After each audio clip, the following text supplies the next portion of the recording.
Sallallahu ala Muhammad,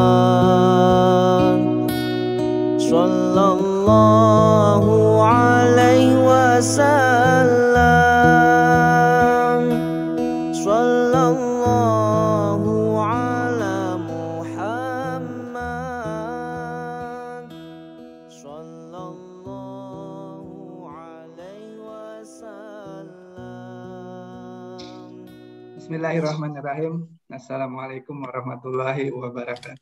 Waalaikumsalam warahmatullahi Alhamdulillah, wabarakatuh. wassalatu wassalamu ala asrafil anbiya'i wal mursalin wa ala alihi washabbihi ajmain, amma ba'd. Hari ini hari Kamis, seperti biasa pengajian rutin kita, pengajian online yang diisi teman-teman SMA 3 Malang, alumni SMA 3 Malang. Namanya mungkin Mas Henry udah ngasih tahu Pak Ustadz. Namanya Panser, Pak Ustadz. Panser itu 80, artinya 80. Jadi ini rata-rata angkatan 80 di sini. Iya. Dan SMP 3 ya Mas Henry, angkatan 76 ya. 76 itu. Ya, jadi ya itu tadi rata-rata usianya 59, 60, 61 gitu. Kalau vaksin tuh udah mulai dapat vaksin. Nah, hari ini kita akan diisi oleh Pak Ustadz Dr. Kiai Haji Asep Zainal Asob, MAG. Beliau ini pengurus Masjid Saman dan dosen agama juga Pak Ustadz ya. Iya, betul. Baiklah, untuk mempersingkat waktu sambil nanti ini berjalan biasanya Pak Ustadz, teman-teman boleh bergabung. Ya. Baik, silakan Pak Ustadz, monggo dimulai. Ya, baik.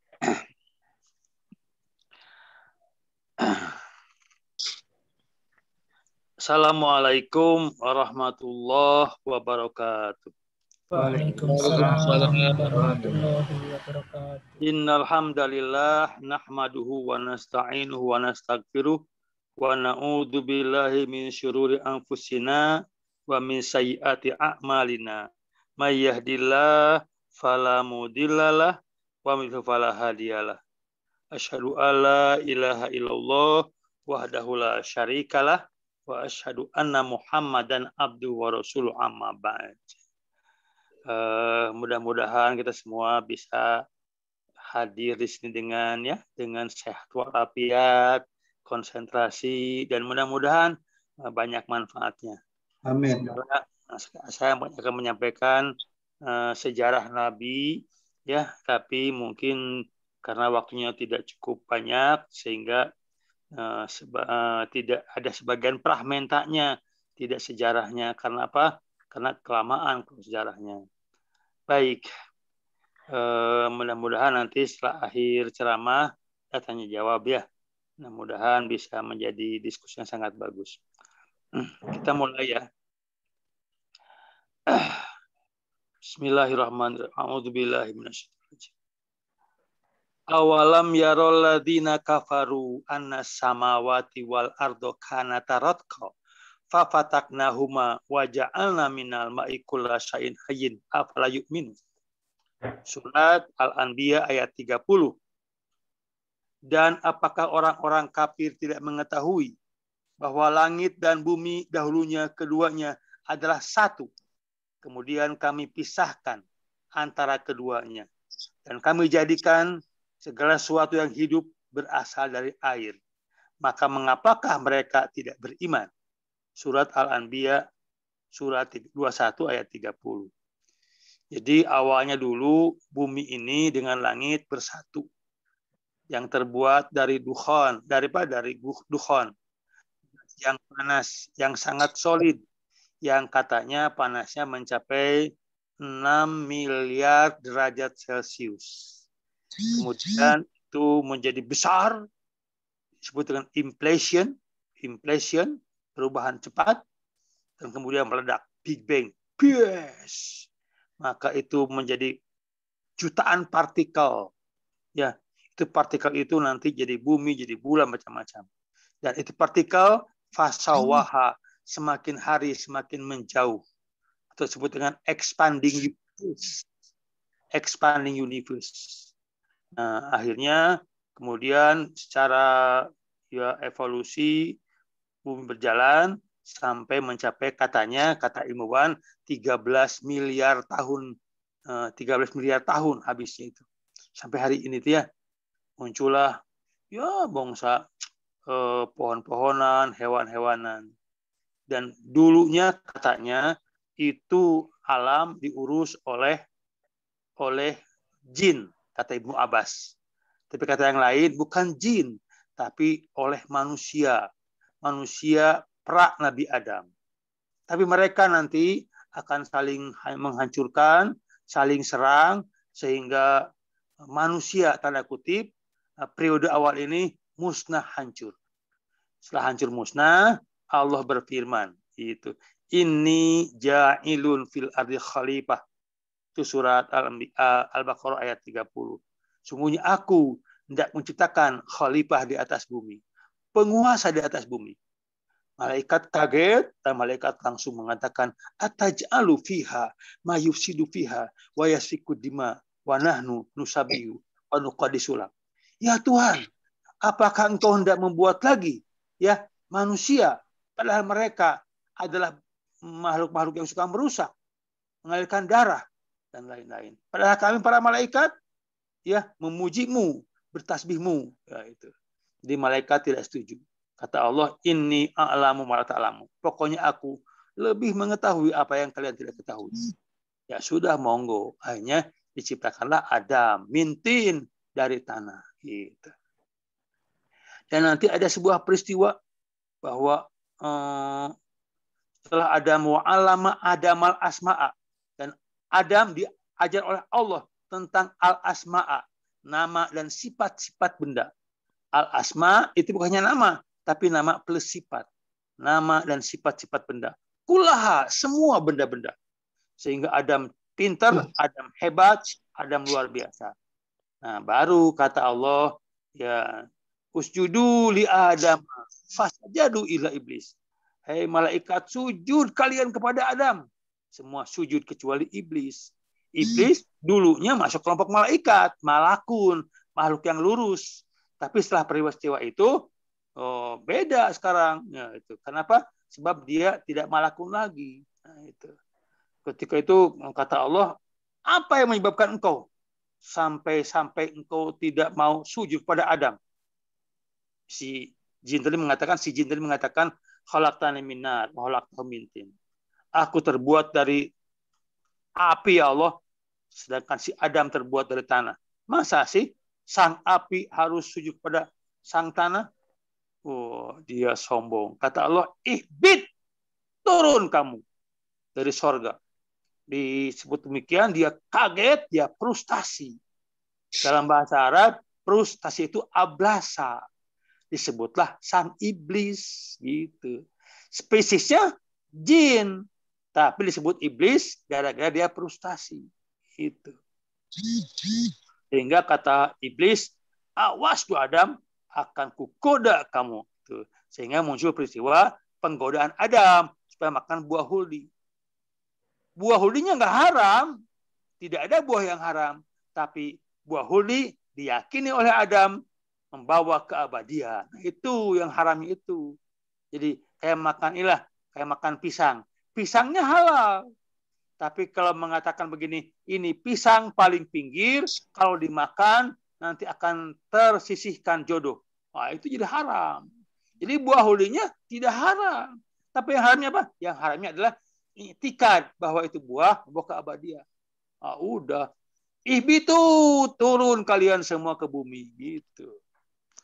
Nah, nanti Adam, kata hadis, itu turun di India, sedangkan Hawa turun di Jeddah. Tapi itu sulit dikonfirmasi.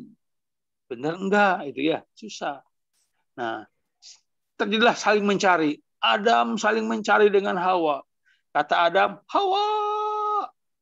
Kata Hawa, Adam. Kalau orang Jawa mungkin, Mas Adam. Gitu. Saling mencari dia. Dan jalan kaki. Karena ketika itu belum ada ojek, belum ada Grab. Jalan kaki terus, jalan kaki. Akhirnya Adam masuk ke daerah Muzdalifah. Nah, itu. Nanti Hawa mengikuti Izdalapat. Nah, sebut di Muzdalifah kan. Dari Muzdalifah Adam masuk ke daerah Arafah. Ternyata Hawa pun masuk ke sana ke Arafah. Di sana ada sebuah bukit, ya. Adam naik ke bukit itu. Lihat dari atas, apakah ada Hawa di bawah? Ternyata Hawa juga sama, naik ke bukit itu. Di atas bukit bertemu mereka. Wah, kata Adam, Hawa, Adam, Hawa, wah, mereka berangkulan karena rindu. Ya, mungkin begini kata Adam, Hawa, aku rindu kepadamu. Hawa, dunia ini milik kita berdua. Emang berdua ada orang, ya. Tapi ketika itu tanah masih murah, belum mahal kayak sekarang. Kemudian Adam dan Hawa menangis berdua karena meratapi betapa banyaknya dosa. Rabbana zalamna anfusana wa illam taghfir lana wa tarhamna lanakunanna minal khasirin. Ya Allah, ya kami semua telah berbuat dolim pada kami sendiri. Ya Allah, maafkanlah kami. Seandainya tiada kau maafkan dan tiada kau kasihani, niscaya kami menjadi orang-orang yang rugi. Nah, itu. Adam Hawa berangkatlah ke sebuah tempat sambil menangis. Maka kemudian disebutlah menangis itu Baka, disebutlah daerah Mekah sekarang. Gitu. Maka hiduplah Adam Hawa di daerah Mekah sekarang, Hijaz di sana. Tapi beda dengan di sorga. Di sorga kan segala ada. Kalau di dunia, kalau mau makan harus tanam dulu. Kalau mau ikan harus mencari dulu. Beda. Hiduplah mereka di dunia dengan sengsara. Kenapa? Ya karena dosa-dosa Adam dan Hawa. Adam dan Hawa kemudian kepada Allah memohon, Ya Allah, Ya Rahman, Ya Rahim. Dulu kami suka bertawaf dengan malaikat di Baitul Ma'mur. Sekarang kami ingin bertawaf, Ya Allah, ingin bertawaf. Kata Allah, buat olehmu rumahku di bumi itu. Maka Nabi Adam mulailah membuat fondasi Ka'bah di dekat Mekah itu. Nah, itu. Hiduplah mereka di dunia dengan cara yang sangat ya sederhana lah. Serba enggak dimanja kayak di sorga. Nah, terus nanti Adam punya anak banyak. Siti Hawa melahirkan sebanyak 21 kali melahirkan. 22. Jadi 42 gitu. Salah seorang anak Nabi Adam itu bernama Wad. Siapa itu Wad? Itu anak Nabi Adam. Dia orang soleh, orang baik, guru ngaji. Banyak muridnya. Suatu hari, Wad meninggal dunia. Sehingga para muridnya sedih karena ditinggal oleh sang guru. Datanglah setan menawarkan obat kesedihan. Apa itu? Patung berwajah Wad. Oh, itu gagasan kontroversi. Gimana membuat patung? Gimana? Akhirnya diterima tuh patung sebagai obat kesedihan. Dibuatlah patung Wad. Persis Wad. Tapi lama-kelamaan itu patung dikuduskan. Lama-kelamaan itu patung disucikan. Maka jadilah itu patung berhala pertama di dunia. Jadi berhala pertama di dunia namanya patung Wad atau berhala Wad. Adam sudah meninggal dunia. Allah mengutus nabi yang baru, namanya Nabi Idris. Ya, itu Nabi Idris itu adalah sebagai penerus Nabi Adam. Nah, gitu. Nabi Idris kemudian berupaya berdakwah agar mereka beribadah kepada Allah lagi. Itu. Tapi tidak berhasil. Muncul yang berikutnya Nabi Nuh. Nabi Nuh bertugas untuk membersihkan kepercayaan paganisme, ya, berhala itu atau asnam itu. Kemudian apa kata surat Al-Ankabut ayat 14? Dan sungguhnya kami telah mengutus Nuh kepada kaumnya, maka ia tinggal di antara mereka 1000 tahun kurang 50 tahun. Berarti Nabi Nuh hidup selama 950 tahun. Walaupun Nuh berdakwah siang malam, yang beriman hanya 40 orang. Akhirnya Nuh berdoa. Lihat surat Nuh ayat 21. Ya Tuhanku, sungguhnya mereka telah mendurhakaiku. Nuh berkata, ya Tuhanku, janganlah engkau biarkan seorang pun di antara orang-orang kafir itu tinggal di atas bumi ini. Itu surat Nuh ayat ke-26-nya. Nah, gitu. Allah mengatakan, hei Nuh, buatlah bahtera atau perahu dengan pengawasan dan petunjuk wahyu kami. Dan janganlah kamu bicarakan dengan aku tentang orang-orang yang zalim itu. Itu sungguhnya mereka itu akan ditenggelamkan. Nah ini. Maka umat Nabi Nuh kemudian naik ke dalam perahu itu, muncullah banjir yang sangat luar biasa. Dari atas hujan deras, dari bawah bumi bocor, kemudian kutub utara selatan mencair, sehingga tenggelamlah orang-orang itu.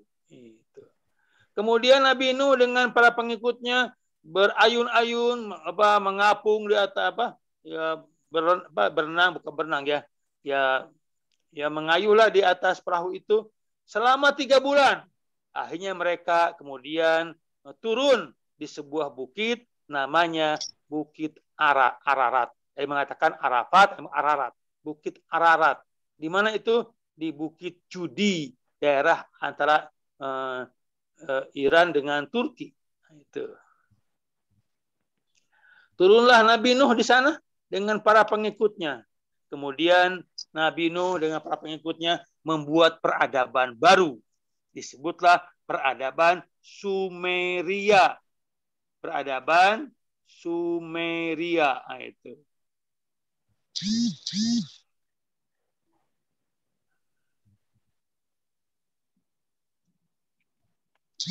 Pasca peristiwa banjir, Nabi Nuh turun dari kapalnya yang berlabuh di Bukit Judi. Lantas mereka tinggal di Mesopotamia pada pertengahan milenium keempat Masehi. Ada yang kelewat tadi bahwa Nabi Adam turun ke bumi kira-kira 5,5 milenium yang silam. Itu bisa dibaca dalam buku Al-Maghlud, Sami Al-Maghlud. Itu dia tim ekspedisi Dikbudnya orang-orang Dikbudnya Saudi Arabia. Itu. Jadi Nabi Nuh tinggal di sana di daerah Mesopotamia kira-kira pada 4.000 tahun sebelum Masehi. Jadi 6.000 tahun dari sekarang berarti ya. Nah, gitu. Dari sinilah mulai peradaban dimulai. Mesopotamia adalah daerah yang diapit oleh 2 sungai besar, Efrat dan Tigris.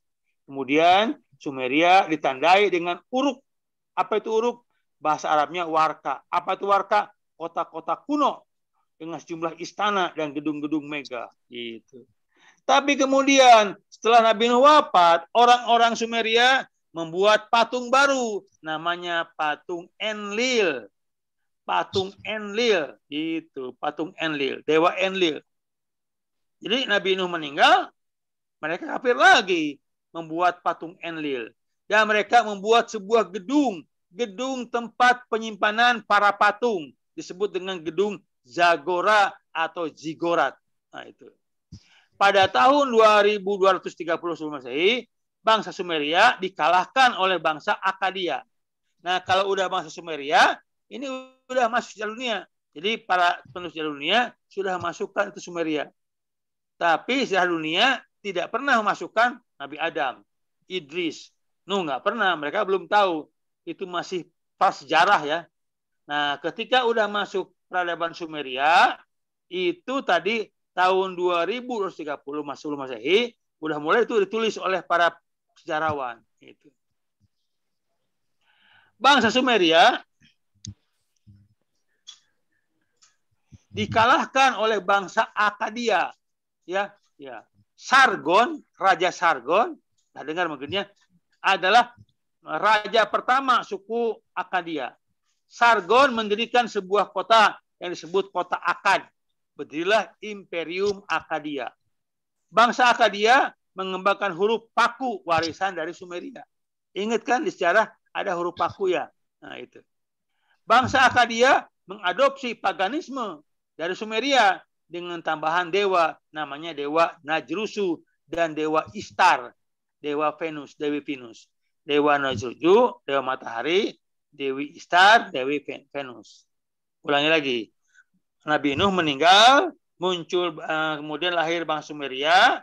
Sumeria dikudeta, muncullah kerajaan Akkadia. Nah, gitu. Nanti Akkadia diserang lagi oleh bangsa Amori. Bangsa Amori mendirikan sebuah kota yang dinamakan Babylon. Sebuah ibu kota negaranya. Ya, Babylon, babun pintu lon sorga. Babylon pintu sorga. Laki-lakinya tampan-tampan, perempuannya pun cantik-cantik. Nah itu. Bapak-bapak yang pernah umroh, pernah ke Mekah, pernah haji, akan melihat orang Babylon cantik-cantik. Laki-lakinya tampan, juga perempuannya cantik. Walaupun mereka pakai cadar, tetap cantik kelihatan ya. Gitu. Samuabi adalah pendiri kerajaan Babylon pada tahun 1830 sebelum Masehi. Adapun zaman keemasan dinasti Babylon dicapai pada masa Raja Hammurabi. Jadi, Raja Hammurabi, dengar kan?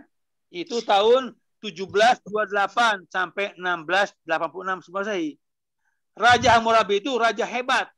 Dia lahir di desa Namrud, disebutlah Raja Namrud gitu. Jadi Quran nggak pernah menyebut nama asli, ya. Hammurabi disebutnya Namrud gitu. Kemudian Raja Namrud dan rakyatnya menyembah banyak dewa. Dewa terbesar namanya Dewa Marduk itu. Salah seorang pembuat dewa itu bernama Azar bin Nahur. Azar bin Nahur punya seorang anak bernama Ibrahim. Itu. Ibrahim lahir di kota Ur, bagian Irak sekarang. Itu. Yang termasuk wilayah Babylon pada tahun 1997 sebelum Masehi. Dia lahir di sana. Jadi Nabi Ibrahim lahir tahun berapa? 1997, tapi sebelum Masehi, gitu ya. Diperkirakan Ibrahim hidup tahun itu, ya, dan dia nanti meninggal pada usia 157 tahun, gitu. Jadi kalau Bapak mau ikut Ibrahim, ya meninggalnya nanti ya, ketika usia 157 tahun. Gitu. Halo, terdengar? Ya, masih jelas. Oke. Takutnya saya ngomong gak terdengar. Nah, gitu. Ibrahim itulah yang menghancurkan. Ketika Ibrahim sejak kecil kesal kepada dewa-dewa itu. Nah, ketika orang-orang Babylon sedang rekreasi, pesta pantai, Ibrahim masuk ke Zigorat, membawa sebuah kampak. Dihancurkanlah itu patung-patung dari yang kecil-kecil sampai yang besar. Kecuali satu, yang terbesar, Dewa Marduk gak dihancurkan.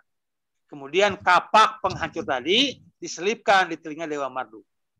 Nah, pagi-paginya ya udah orang pada heboh karena Tuhan mereka pada berantakan. Ditangkaplah Ibrahim dan dibakar di kota Qudsi Iran. Nah, ketika dibakar, Allah berfirman, "Ya nar kuni bardan wa salama Ibrahim." Apiku, dinginlah kamu dan selamatkan Ibrahim. Nah, kalau kita belajar ilmu alam ya, bahwa yang namanya alam itu punya sunatullah, punya aturan. Tapi ketika aturan itu dapat dipahami oleh akal rasio manusia, disebutlah peristiwa normal. Tapi ketika sebuah peristiwa tidak bisa lagi dipahami oleh akal, di luar jangkauan akal, disebut dengan peristiwa anomali. Itu anomali bertingkat-tingkat dari mulai itu maunah, karomah kepada wali, kemudian istijrad calon nabi sampai mukjizat. Nah, itu mukjizat adalah anomali. Akan menjadi rahasia selama hidup sampai sains dapat mengungkapkan apa itu anomali mukjizat. Nah, ternyata Ibrahim tidak mati. Dia segar bugar sampai orang-orang ahli sihir kaget. Wah, ini bukan sihir, ini mukjizat gitu. Dia nabi pasti gitu. Kemudian orang-orang pada masuk Islam. Sampai-sampai Hammurabi marah. Kenapa kalian masuk Islam tanpa izinku? Itu akan kusalib kalian di pohon-pohon kurma. Apa jawab para ahli sihir? Silakan, ya Tuan Hammurabi, kerjakan apa maumu. Tapi aku yakin bahwa Ibrahim adalah seorang nabi. Itu. Raja Hammurabi bingung nih. Kalau Ibrahim dibunuh, akan muncul gejolak nasional. Kalau nggak dibunuh, pengikutnya akan banyak. Maka Ibrahim diusir, dideportasi dari mana? Dari Babylon, supaya dia keluar dari Babylon. Ulangi lagi. Ketika Ibrahim dibakar, dibakar, Allah berfirman, "Qulna ya naru kuni bardan wasalaman ala Ibrahim." Hei apiku, menjadi dinginlah kamu dan menjadi keselamatanlah bagi Ibrahim. Surat Al-Anbiya ayat 69. Kemudian Ibrahim berangkatlah dia. Dari mana? Dari Babylon ke Haran, terus masuk ke Palestina. Dengan siapa berangkatnya? Dengan istrinya bernama Sarah dan keponakannya bernama Lut yang kelak jadi Nabi Lut. Nah, itu. Ulangi lagi. Ibrahim, istrinya, dan keponakannya yang bernama Lut bin Haran bin Terah keluar dari Babylon. Lalu mereka pergi lari dari Ur ke Kutsa, bangsa Kaldan, terus Hitmori, bangsa Amori, terus ke Haran, bangsa Kurdi, terus ke Halab, Damaskus, bangsa Arami, terus ke Kanaan, Palestina. Jadi berakhir di Palestina. Sementara itu kerajaan Namrud sepeninggal Ibrahim dihancurkan nanti oleh bangsa Assyria pada abad kedua sebelum Masehi.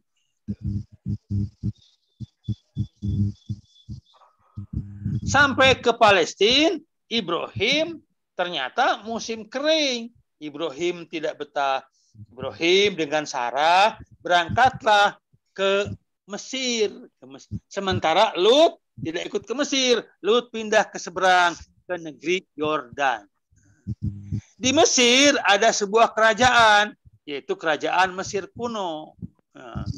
Raja Mesir disebut Fir'aun. Fir'aun bukan nama orang. Gini, pusat pemerintahan Raja Mesir adalah sebuah gedung besar. Gedung besar itu bahasa Mesirnya Per-O. Per besar, per gedung, O besar. Per-O gedung besar. Maka rajanya dipanggillah Raja Per-O atau Parao atau Fir'aun. Jadi Fir'aun bukan nama orang, tapi gelar yang dinisbatkan kepada gedung besar. Nah, gitu. Nanti akan diketahui bahwa Fir'aun di zaman Nabi Ibrahim namanya Ru'at. Fir'aun di zaman Nabi Yusuf namanya Heksos. Jadi kalau ibu-ibu makan Heksos, itu makan Fir'aun berarti. Kemudian Fir'aun yang zaman Nabi Musa masih kecil namanya Ramses II. Fir'aun yang tenggelam di Laut Merah namanya Meniptah. Nah, itu. Berangkatlah siapa? Nabi Ibrahim dengan istrinya Sarah ke Mesir. Nah, di Mesir ada sebuah kerajaan. Rajanya disebut dengan Fir'aun tadi. Orang-orang Mesir menyembah banyak dewa. Dewa terbesar namanya Dewa Ra. Dewa kematian namanya Dewa Anubis. Itu Anubis, kata sejarah, diambil dari kata Nabi Idris. Dewa Anubis itu. Saya putar belah kali. Bolasnya tadi. Ibu lelasnya tadi. Oke ya, teruskan ya.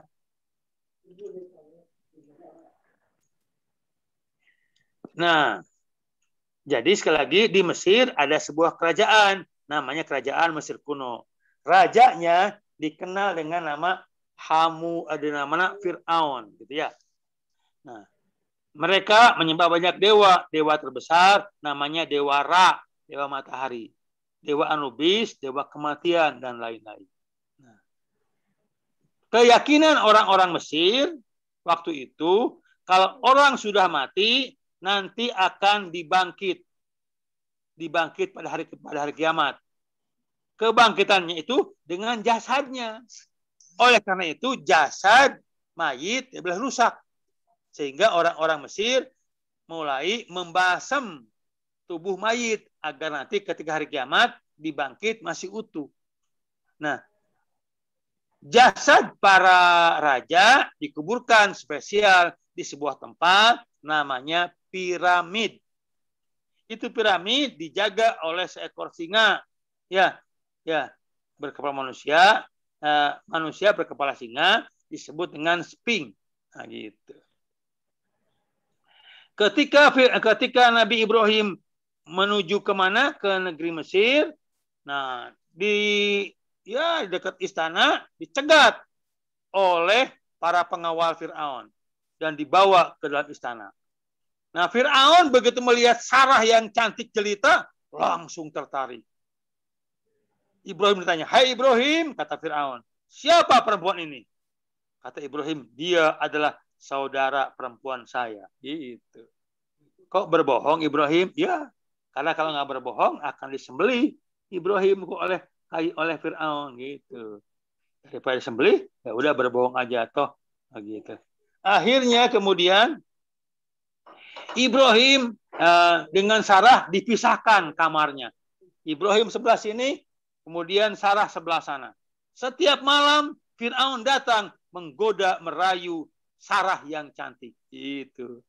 Neng Sarah, ini aku nih, Kang Fir'aun nih, yang cakep, gagah, raja. Gitu. Aku mau dong sama kamu yang cantik. Gitu. Wah, ternyata Siti Sarah marah, tidak mau. Berkali-kali goda, tidak tergoda. Padahal Fir'aun kurang apa? Ya cakep, ya kaya, ya raja. Tapi Sarah kuat. Gitu. Setelah sekian minggu digoda nggak berhasil, Fir'aun menyerah pasrah. Ini perempuan hebat, imannya kuat sekali, tidak tergoda oleh aku, apalagi oleh laki-laki biasa. Gitu. Akhirnya Ibrahim ke sini. Aku kembalikan perempuan ini. Tapi aku salut kepadamu. Engkau bisa mendidik Sarah dengan sebaik-baiknya. Sebagai hadiah, aku beri kamu seorang perempuan yang bernama Hajar atau Hagar. Fir'aun memberi hadiah istimewa kepada Ibrahim berupa seorang perempuan istana bernama Hajar atau Hagar yang artinya hadiah. Hajar ini adalah karyawati Fir'aun, seorang wanita asal Habsyi atau Ethiopia. Sebentar ya.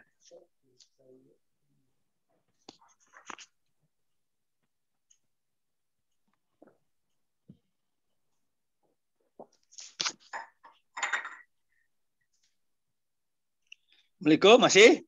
Masih, lanjut Pak Ustaz. Takutnya pada tidur. Dengarkan dongeng nih Pak Ustaz. Gitu.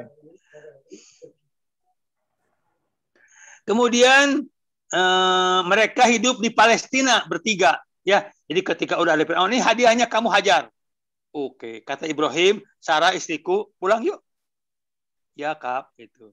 Hajar, ikut gak pulang? Ikut gak ke sana ke Palestina? Ikut dong Om. Ikutlah Hajar dengan Nabi Ibrahim. Sampai di mana? Sampai di Palestina. Nah, Sarah mengatakan begini. Mas, saya sudah tua. Sudah berusia 55 tahun. Tapi nggak punya anak. Tolong dong. Tolong apa sayang? Nikahlah kamu. Dengan siapa? Dengan Hajar. Shh, poligami? Iya. Wah jangan, nanti kamu sakit hati, sakitnya tuh di sini nih, di sini ke dadanya gitu. Mas nikah dengan Hajar, Mas nikah, tolong permintaan saya dikabulkan. Waduh, akhirnya Ibrahim menikah dengan Hajar. Ketika itu usia Sarah 55 tahun, Hajar masih muda. Akhirnya Hajar nikah dengan Nabi Ibrahim. Apa yang terjadi? Hajar hamil dan punya anak laki-laki diberi nama Ismaili. Isma mendengar, Eli Tuhan. Tuhan mendengar doa Nabi Ibrahim. Tetapi kemudian kelihatan Sarah cemburu kepada Hajar. Makin hari makin cemburu. Aduh, kasihan. Akhirnya Hajar dibawa pindah oleh Ibrahim menyeberang ke daerah Hijaz, yaitu Saudi Arabia, kota Mekah. Sampai ke Mekah ke sini. Jadi pindahnya bukan dari Jawa Timur ke Jawa Barat, terlalu dekat. Ini enggak. Pindah negara. Dari mana? Dari Palestina ke Saudi Arabia. Pakai apa coba? Ya paling pakai unta lah. Itu. Berangkat terus. Sampai di daerah Hijaz, Mekah sekarang, kata malaikat, Ibrahim, berhenti. Berhenti Ibrahim. Ada apa ya malaikat? Pokoknya gali tanah ini. Gali tanah, ada apa ya? Ya sudah, samina wa atona. Tanah pun digali. Itu pasir digali. Begitu digali, ternyata ditemukan. Apa ditemukan? Itu fondasi Ka'bah yang dulu dibangun oleh Nabi Adam. Sekarang tertutup dengan pasir gara-gara banjir Nabi Nuh. Nah, sekarang ketahuan di sini ada fondasi Ka'bah. Kemudian Ibrahim di sana membuat rumah. Membuat rumah untuk siapa? Untuk Hajar dan anaknya Ismail. Begitu beres beres rumah, langsung muncul perintah Allah. Hei Ibrahim, kembali kamu ke Palestina. Gitu. Dia punya istri yang pertama kan, Siti Hajar. Jadi bolak-baliknya jauh antara Palestina dengan Mekah. Akhirnya Ibrahim mengatakan begini, istriku Sarah Hajar, ada apa mas? Saya dapat perintah dari Allah supaya saya kembali ke Palestina. Itu. Kamu nggak apa-apa, di sini tinggal sendirian di sebuah daerah yang kering kerontang, gersang tanpa air. Tidak ada orang satupun juga. Hanya itu si ibu itu, Hajar dengan anaknya Ismail. Bayangkan seorang suami meninggalkan istri dan anak di tengah padang pasir yang nggak ada orang. Nah, ini menjadi dalil bagi orang-orang jamaah tabligh untuk meninggalkan istri untuk berdakwah gitu. Apa kata Hajar? Berangkatlah Kang, berangkat. Biarkan aku di sini, biarkan Allah yang ngurus aku gitu. Coba kalau perempuan kita begitu. Di tengah padang pasir yang kering kerontang, gak ada air, ditinggalkan. Pasti ngomongnya begini, pakai otak loh mas. Suami apa macam begitu? Paling begitu. Oke kamu pergi, tapi ATM-nya mana? Gitu paling juga. Jadi ya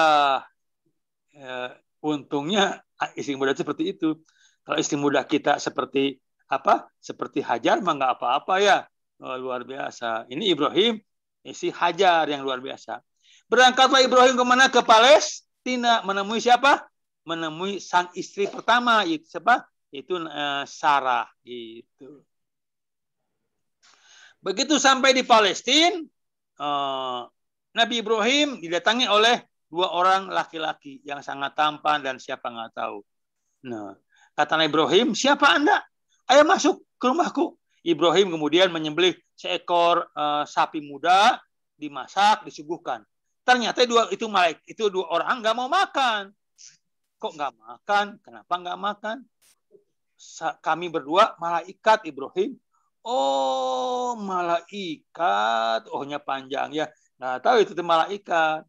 Ada apa sih Anda berdua ke sini? Ibrahim, aku membawa berita dari Allah. Kesatu, keponakanmu yang bernama Lut di Yordan, anak buahnya homoseksual, berdosa luar biasa. Akan aku hancurkan mereka. Kata Ibrahim, boleh. Asal keponakanku Lut dikeluarkan dulu dari negeri itu. Oke. Kedua, istrimu bernama Siti Sarah akan hamil dan punya anak. Gitu. Istriku kan sudah tua, kau punya anak? Itu. Pokoknya bisa. Nah, Siti Sarah mendengar dari balik tabir dan dia tersenyum.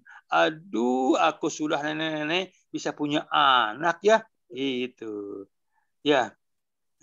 Kemudian Nabi Ibrahim berkata, segala puji bagi Allah yang telah menganugerahkan kepadaku di hari tuaku Ismail dan Ishak. Sungguh Tuhanku Maha mendengar, memperkenankan doa. Ya Tuhanku, jadikanlah aku dan anakku orang-orang yang melaksanakan sholat. Ya Tuhan, ya Tuhan kami, perkenankanlah doa kami. Surat Ibrahim ayat 39-40. Jadi ketika itu Sarah usia berapa? Hamil dan punya anak, diberi nama Ishak Eli. Ishak tertawa, Eli Tuhan. Tuhan tertawa.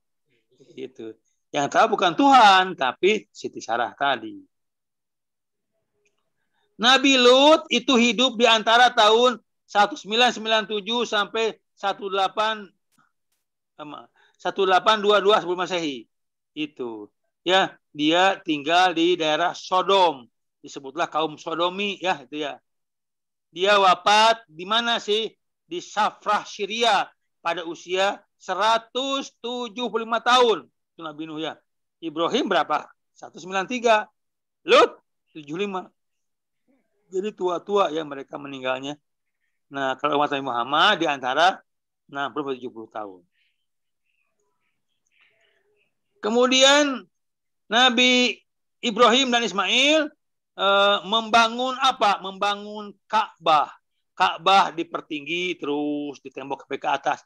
Ya, sehingga menjadi tinggi. Ketika Nabi Ibrahim memasang batu batako Ka'bah di paling atas, nggak kesampaian. Maka Ismail mendorong sebuah batu. Pap, naik ke sini. Gitu, naiklah ke batu itu. Dan ketika udah beres masang batu, itu bekas pinjakannya diabadikan. Disebutlah dengan makom Ibrahim. Gitu. Ulangi lagi, sekali lagi. Nah, Allah memerintahkan supaya Nabi Ibrahim membuat Ka'bah. Maka dibuatlah Ka'bah. Tapi kemudian Ibrahim memperlebar Ka'bah. Diperlebarlah Ka'bah itu. Diperlebar, diperpanjang. Ketika diperpanjang, itu Ka'bah menabrak kamar Ismail. Apa kata Ibrahim? Ismail, anakku, kamarmu kena bongkar nih. Ayah mau buat Ka'bah diperlebar. Engkau pindah ya ke sebelah sana ya. Siap, ayah. Itu. Maka dibangunlah Ka'bah. Tapi bekas kamar Ismail tidak dibangun Ka'bahnya, hanya diberi tembok setengah lingkaran. Disebutlah Hijir Ismail atau disebut dengan kamar Ismail. Itu. Ketika Nabi Ibrahim memasang batu batako untuk Ka'bah sebelah atas, tidak kesampaian, maka Ismail mendorong batu itu. Kemudian Ibrahim naik ke batu itu, bertumpu, memasang bata. Bekas tumpuannya diabadikan, disebutlah makom Ibrahim. Setelah beres Ka'bah, ya, berbentuk segi empat, ya, kubus. Yang pertama ke arah rukun Iraki, ke arah Irak.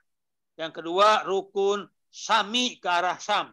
Yang ketiga rukun Yamani ke arah Yaman. Yang keempat belum nih. Kata Nabi Ibrahim, anakku Ismail, cari olehmu batu sebagai tanda orang mulai tawaf. Ismail pun lari, naik ke Jabal Gubes dan mencari batu. Dia menemukan ya batu semacam batu alilah. Dibawa langsung. Ya ayah, ini batunya. Aluh, kamu terlambat Ismail. Saya sudah dapat batunya. Dari mana? Dari malaikat. Ditempellah di mana? Di pojok pojok Hajar Aswad. Disebutlah Hajar Aswad, batu hitam. Itu batu semacam batu Ya, lupa saya namanya itu. Jadi semakin hari semakin hitam. Gitu. Ada yang mengatakan begini, ada sebuah hadis, itu batu Hajar Aswad asalnya putih melebihi susu. Kemudian gara-gara banyak dicium orang berdosa sehingga berubah warna menjadi hitam. Nah itu hadis gak tahu benar, gak tahu salah. Tapi yang jelas itu batu itu semakin hari semakin hitam. Tapi itu batu Hajar Aswad pernah dicuri oleh orang-orang Syiah Koromitoh dan jatuh menjadi pecah 7 butir. Sehingga sekarang kalau Bapak lihat Hajar Aswad pasti pecah, tidak utuh gitu. Sekarang dibingkai oleh perak ya, disemprot pakai wangi-wangian. Jadi ketika orang mencium Hajar Aswad tidak bau mulut ya gitu.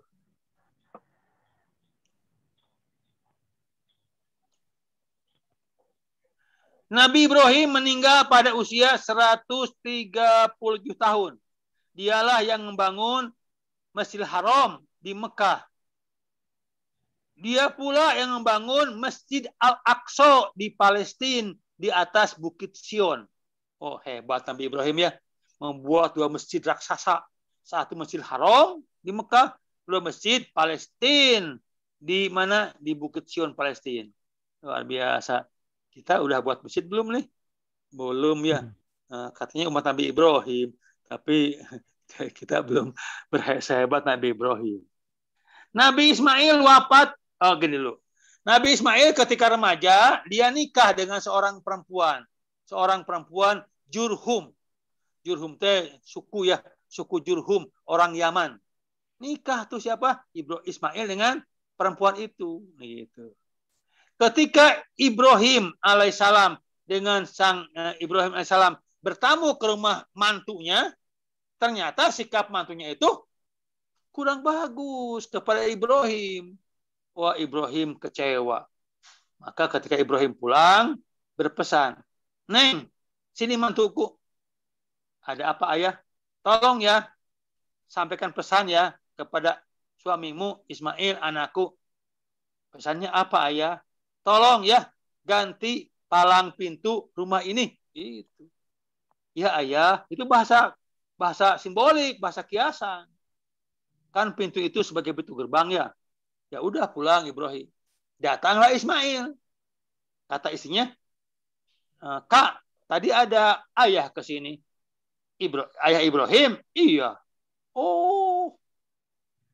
Ngomong apa, Bapak? Ada pesan apa? Pesannya gini, katanya tolong ganti palang pintu rumah ini. Oh gitu. Ya sudah, akhirnya Ibrahim Ismail menceraikan istrinya. Bayangkan seorang nabi salah pilih istri itu, apalagi ustaz. Ya, jadi kita sangat biasa aja. Kemudian Nabi Ishak sekarang. Nabi Ishak itu siapa sih? Anak kedua dari Nabi Ibrahim. Ishak nanti punya Ishak Eli, yaitu asalnya Ishak Eli, Tuhan ketawa. Nabi Ishak lahir setelah 14 tahun Ismail lahir. Jadi antara Ishak dengan Ismail bedanya usia 14 tahun.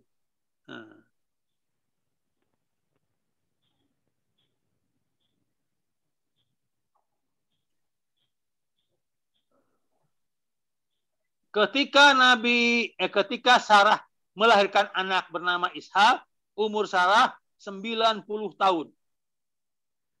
90 tahun. Wah, berarti sudah sangat tua ya. Nabi Ishak diperkirakan hidup tahun 1897 sampai 1717. Nah, ini tidak pasti ya, ini perkiraan sejarah aja para ahli yang mengetahui. Kemudian berikutnya Nabi Ishak menikah dengan seorang perempuan bernama Rifqah. Namanya bagus ya. Nabi Ishak menikah dengan seorang perempuan bernama Rifqah. Itu. Nanti Nabi Ishak punya anak bernama Yakub. Allah berfirman, maka kami sampaikan kepadanya berita gembira tentang kelahiran Ishak, dan dari Ishak akan lahir putranya bernama Yakub. Quran surat Hud ayat 71. Nabi Yakub ini suka digelari Israeli. Isra tentara, Eli Tuhan. Jadi Israeli tentara Tuhan. Itu. Jadi Nabi Yakub digelari Israeli. Nanti Nabi Yakub punya anak, punya istri 2. Ya, punya anak 12. Itu Yahuda, Simon, Lewi, Naftali, Nefi, Yusuf, Bunyamin. 12 anak Nabi Yakub. Ke-12 Nabi Yakub ini nanti beranak cucu. Disebutlah Bani Israel. Yakubnya Israeli, kemudian anak cucunya disebut dengan Bani Israel. Itu.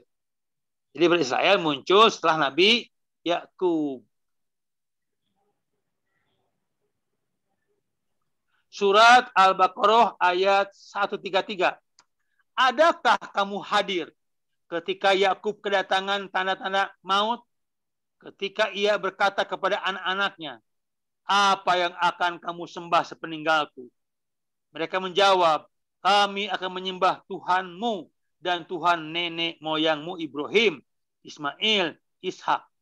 Tuhan yang Maha Esa, dan kami hanya tunduk patuh kepadanya. Ini adalah wasiat terakhir Yakub kepada Bani Israel. Siapa yang akan kau sembah? Hanya Allah. Itu janjinya Bani Israel. Tuhan Nabi Ibrahim, Tuhan Ismail. Surat Al-Baqarah ayat 133.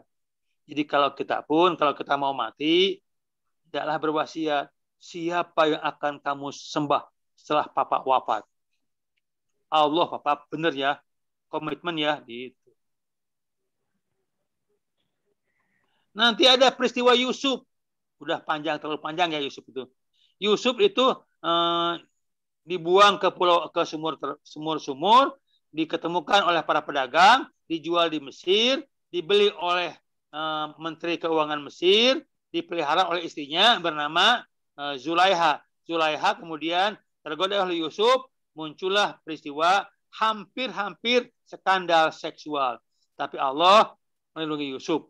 Kemudian Yusuf ketika itu apa coba? Difitnah oleh Zulaiha. Suamiku, Yusuf mau mengganggu aku. Wah, Kitir marah. Tangkap Yusuf dan adili dia. Itu. Ketika diadili, kata hakim, Zulaiha, betulkah Yusuf akan menggoda kamu? Ya, betul. Kata Yusuf, tidak. Betul. Hei Zulaiha, mana saksinya? Itu. Kata Zulaiha, hei hakim, kalau ada saksi, nggak akan ada peristiwa dong. Oh iya benar. Wah, bentrok, deadlock gitu. Yusuf atau Zulaiha yang salah. Muncullah seorang sepuh yang bijaksana. Kata siapa? Kata orang itu, seandainya Yusuf robek baju di bagian depannya, Yusuf yang salah. Tapi kalau Yusuf robek baju bagian belakangnya, maka Zulaiha yang salah. Ternyata yang robek bagian belakangnya. Orang-orang pada tepuk tangan. Yusuf benar. Zulaiha lo, seorang istri menteri lo, mau ke anak asuh lo. Zulaiha lo, tidak punya harga diri lo. Wah, Zulaiha marah. Keceng dia. Ibu-ibu, datanglah kamu ke rumahku. Kalau kamu tahu betapa tampannya Yusuf, kamu pun akan tergiur oleh Yusuf. Ya kami enggak lah, para berharga lah, harga diri. Datang, tunggu ya. Oke, siapa takut? Oh gitu. Maka kemudian orang-orang Dharma wanita ini berangkatlah ke rumah Zulaiha. Mereka berjejer di kursi. Mau melihat tampannya Yusuf. Apa kata Zulaiha? Silakan duduk. Zulaiha, kami ingin segera lihat wajah Yusuf. Ya, tunggu. Nih, ada mangga dan ada pisau. Silakan Anda semua sambil menunggu Yusuf, silakan kupas mangga ini. Zulaiha, kami nggak butuh mangga. Kami ingin lihat wajah Yusuf. Gitu. Ya, tunggu. Nah, ketika orang-orang mengupas mangga dengan pisau, kata Zulaiha, Yusuf keluar. Wah, Yusuf pun keluar. Keluar gitu. Orang-orang sampai melirik ke Yusuf. Tampannya gitu. Kata orang yang tidak beriman, gila tampannya. Kalau kata orang Bandung, anjir sih ya, mau kasep gitu lah Bandung ya. Nah, ia tidak sadar tangannya teriris oleh pisau tadi. Ketika Yusuf udah berlalu, baru sadar tangannya teriris. Wah, mereka saling menjerit. Kemudian Zulaiha merasa jadi pemenang kan?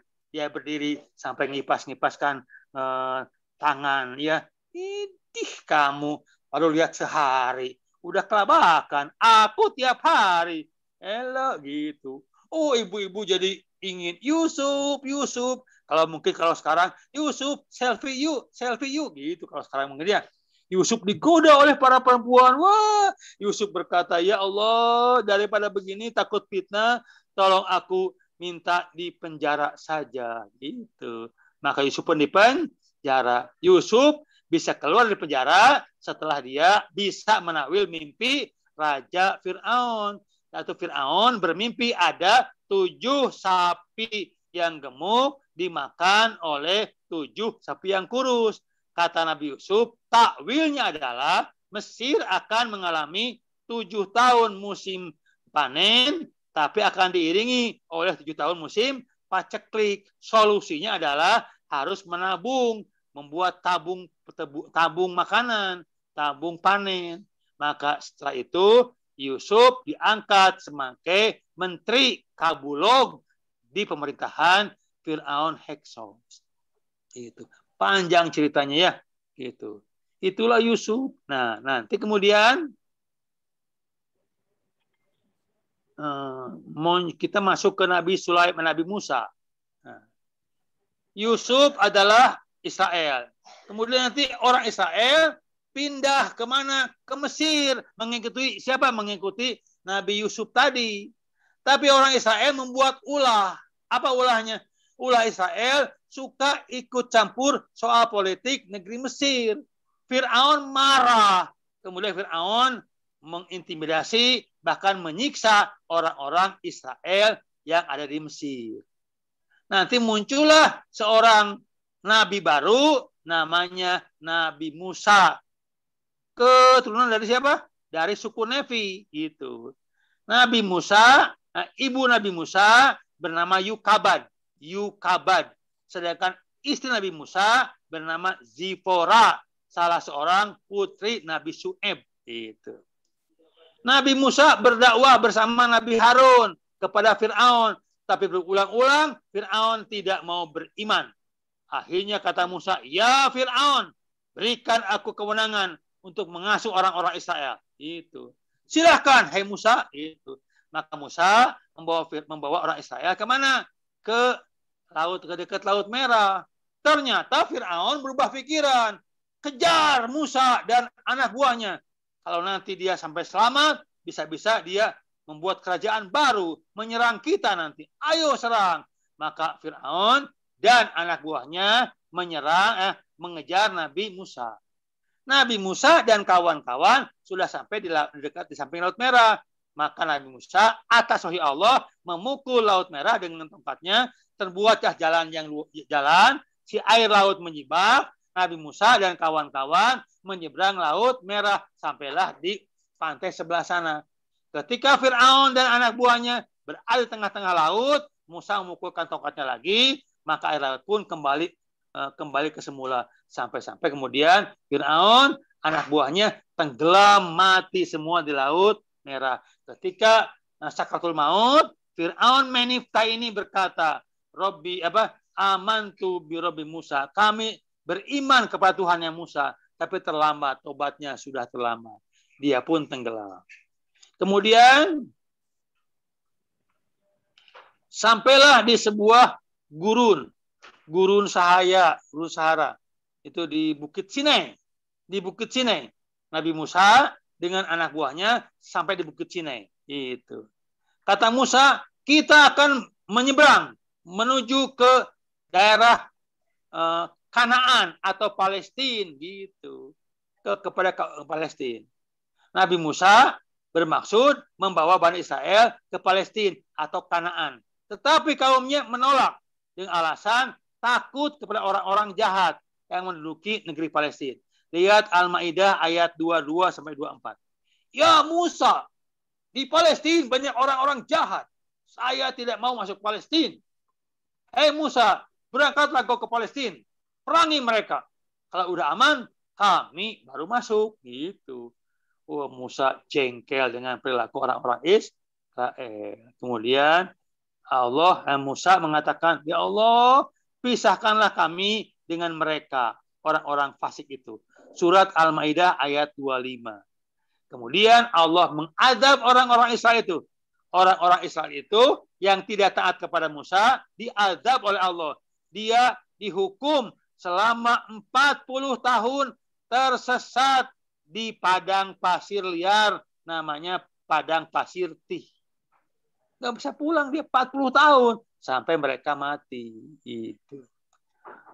Allah berfirman, jika demikian maka sungguhnya negeri itu diharamkan atas mereka selama 40 tahun. Itu. Kemudian mereka akan berputar-putar kebingungan di bumi padang Tih. Maka janganlah kamu bersedih hati memikirkan nasib orang-orang yang fasik itu. Al-Maidah ayat 26. Nabi Musa pernah sampai ke Bukit Nebo, Ar-Ramal Al-Ahmar. Yaitu sebuah bukit tertinggi yang terletak di sebelah timur Laut Mati. Saya pernah ke Laut Mati dan saya pernah mandi di Laut Mati. Ada sebuah rumor. Katanya itu lumpurnya adalah sehat. Itu. Saya mencoba tenggelam, lep, saya ngambil lumpur. Lumpur apa coba? Lumpur Laut Mati. Itu. Kemudian saya gosokkan ke semua wajah dan badan saya. Penuh kepala. Apa harapannya? Mudah-mudahan rambutku hitam, wajahku putih. Tapi apa yang terjadi? Terbalik. Rambut putih, kulit hitam. Aduh, ternyata ini rumor salah. Itu Laut Mati bukan laut. Tapi itu adalah ini. Apa namanya? Itu namanya apa ya? Jadi ceritanya. Jadi setelah Nabi Lut tadi punya anak buah, ya Homosek, Allah menggetarkan bumi Gomora, kemudian itu bumi Gomora dibalikkan, yang atas jadi ke bawah, maka muncullah danau Nabi Lut itu. Jadi bukan laut, danau. Danau itu disebutlah sekarang Laut Mati. Tingkat asinnya 9 kali lipat air laut biasa. Beratnya, BD-nya, berat jenisnya itu sangat tinggi. Jadi kalau kita berenang di sana pasti mengambang, nggak tenggelam. Saya pernah berenang dan tidak tenggelam. Jadi kalau ibu-ibu mau belajar renang tidak tenggelam, ke sana tuh ke Laut Mati ya, jalan-jalan ya. Pada tahun itu Nabi Musa wafat sebelum masuk Palestina, lantas dikuburkan di Yastrib Al-Ahmar tadi. Harun pun wafat menyusul, dikuburkan di Gunung Hur. Setelah Musa dan Harun wafat, salah satu pengikut, maka orang Israel nggak punya pemimpin kan? Maka Allah mengangkat Nabi yang baru, namanya Nabi Yusha bin Nun. Yusha bin Nun atau nama lain disebut dengan Joshua. Jadi Joshua itu nama Nabi. Nah, Joshua berangkatlah membawa Israel menelusuri sungai Jericho. Itu kira-kira tahun 1130 gitu. Sekitar tahun 1200 orang Israel pun pengungsi yang berasal di mana-mana kumpul di sana di Palestina di Bukit Sion tadi. Tapi kemudian 1000 tahun setelah Nabi Musa wafat, orang-orang Israel membuat ulah baru. Dulu pernah membuat ulah dia. Jadi ketika Nabi Musa naik ke Gurun Sinai, mengambil wahyu, orang-orang Israel membuat ulah, yaitu membuat patung anak sapi terbuat dari emas sebagai sembahan baru. Nah, sekarang buat ulah lagi. Orang Israel membuat ulah baru, yaitu mengangkat Nabi Uzair sebagai Tuhan anak. Gitu. Wa qalatil Yahud, Uzair bin Allah. Yahudi berkata, Uzair anak Allah. Surat At-Taubat ayat 30. Inilah pembangkangan terberat orang-orang Israel, yaitu mengangkat Tuhan anak. Yang semula agama Nabi Musa adalah agama tauhid, bergeser menjadi agama non-tauhid, disebutlah dengan agama Yahudi. Nah, itu.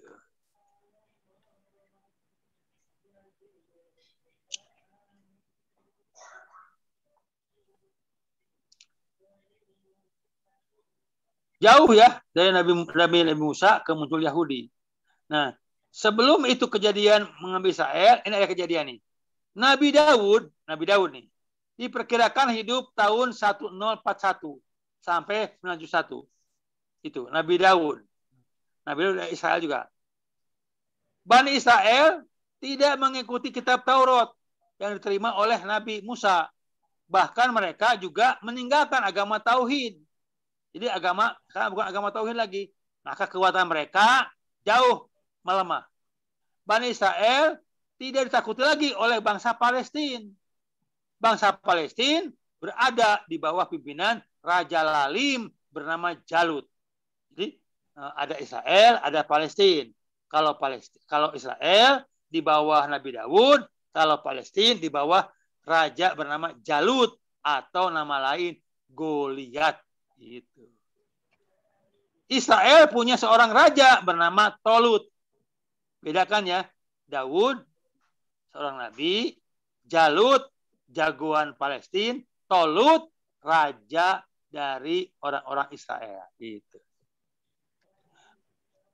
Pada suatu ketika orang-orang Israel diserang oleh bangsa Palestina yang bermaksud merebut kitab Tabut. Ingat kitab Tabut, pengganti Jabur tadi ya, kitab Tabut.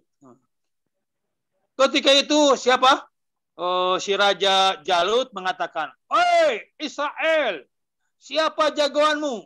Ayo perang tanding. Aku bernama Jalut, sang jawara. Goliat, sang jagoan. Ayo siapa?" Semua pada diam, ketakutan oleh si Goliat tadi. Semua genting, semua pada diam, tahan nafas gitu. Di tengah-tengah barisan berdiri seorang laki-laki pemuda kecil namanya Daud atau David. Gitu. Kata Daud, punten, aku ikut lewat ke depan ya. Gitu. Berhadapan dia dengan Jalut. Wah, Jalut merasa heran. Kamu siapa? Saya Daud, pemuda Israel. Mau apa kamu? Kata Jalut. Saya mau perang lawan kamu, Jalut. Perang lawan aku? Kamu tidak tahu siapa aku? Kamu anak kecil, bisa apa? Wah, jangan banyak ngomong, Jalut. Ayo lawan aku. Wah, maka Jalut membuka pedangnya, ya, kemudian mengejar Daud. Daud lari sana lari sini, putar-putar sana. Akhirnya si Jalut kecapean tuh, ngap-ngapan. Kemudian Daud mengambil ketepelnya. Langsunglah si Jalut diketepel oleh Daud. Jepret, pas kena matanya. Wah, itu menggelegar suaranya. Oh! Dia jatuh berkelojotan. Diambillah pedangnya dan Jalut pun disembelih, dipotong kepalanya oleh Daud. Daud mengangkat kepala Jalut ke atas. Hore! Gitu. Jalut kalah mati dan Daud menang. Akhirnya orang-orang yang nonton, yang tadi tarik napas, yang diam segala oleh. Waduh. Dia berseriak bersorak gembira karena Jalut kalah, Daud menang tanpa diduga. Itu ya. Kemudian Daud sanggup punya mujizat, sanggup melelehkan besi. Maka Nabi Daud membuat baju-baju besi untuk berperang. Di zaman Daudlah dibentuklah negara kerajaan Israel Raya. Semua wilayah Arab dikuasai oleh Israel. Itulah Raja Daud yang menguasai Israel gitu. Nanti Raja Daud meninggal diganti oleh Sulaiman. Kalau Raja Daud senangnya kepada berperang, ahli. Kalau Sulaiman bukan, dia orang kaya. Maka Sulaiman punya emas-emasan. Dibuatlah nanti 2 proyek raksasa. Yaitu apa coba? Yaitu Masjid Al-Aqsa yang diperbaiki ya. Yang kedua, istana kerajaan Sulaiman.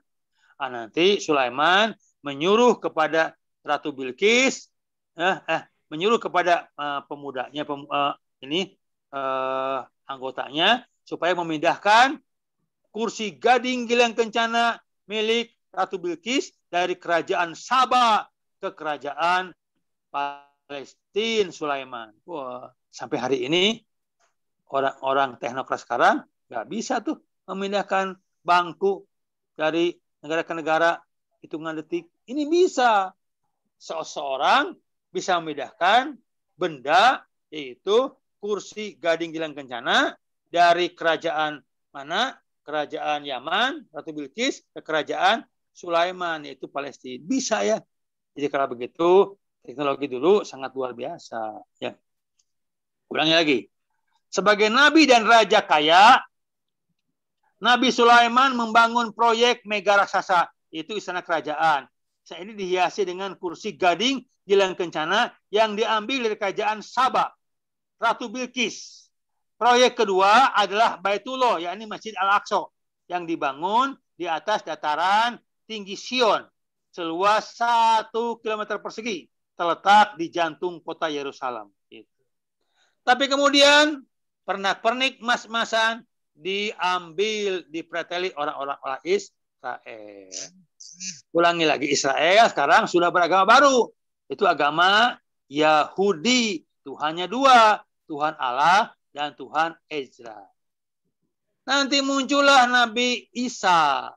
Nabi Isa itu adalah putra dari dari Siti Maryam. Siti Maryam adalah anak dari Imron dan Hana. Nabi Isa jadi nabi membawa kalimat la ilaha illallah. Itu Nabi Isa. Nabi Isa kemudian berdakwah kepada orang-orang Yahudi. Yahudi kan Tuhannya 2 tadi. Tuhan Allah dan Tuhan Ezra. Nah, ketika Nabi Isa berdakwah kepada orang-orang Yahudi, membawa kalimat la ilaha illallah, imam besar Yahudi yang bernama Kayafas itu marah. Kemudian dia memfitnah Isa, bahwa Isa itu tidak bayar pajak. Karena ketika itu Palestina dijajah oleh Romawi. Jadi difitnah bahwa Isa itu tidak mau bayar pajak kepada Romawi.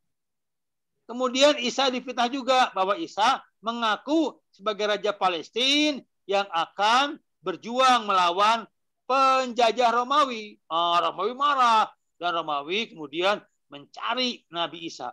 Pengikut Isa, wah, disiksa, ditakut-takuti, sampai Isa mengatakan gini. Setelah Nabi Isa anak buahnya disiksa, Isa mengatakan, "Hei kaum Hawariyun, siapakah yang membela agama Allah?" Kaum Hawariyun mengatakan, "Kami siap bela agama Allah."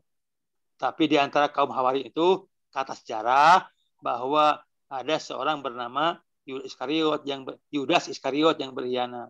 Ketika Nabi Isa bersembunyi di sebuah taman Getsemani, dikejar oleh tentara Romawi, kemudian ditangkaplah Isa. Padahal Isa naik ke langit, yang ditangkap adalah Yudas. Kemudian yang dianggap Isa itu dibawa ke gubernuran, dipukuli 40 kali, kemudian disalib. Nah, dalam pandangan Al-Quran bahwa yang disalib bukan Isa, tapi orang yang diserupakan dengan Isa, itu ya. Ini kata Al-Quran ya.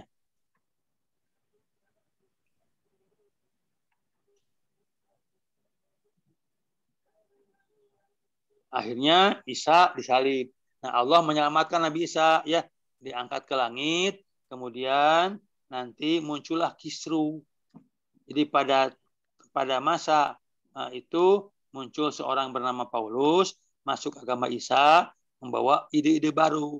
Nanti sampai muncullah nanti yang disebut dengan Tuhan 3, Tuhan Allah, Tuhan Anak, dan Ruhul Kudus. Nah, gitu.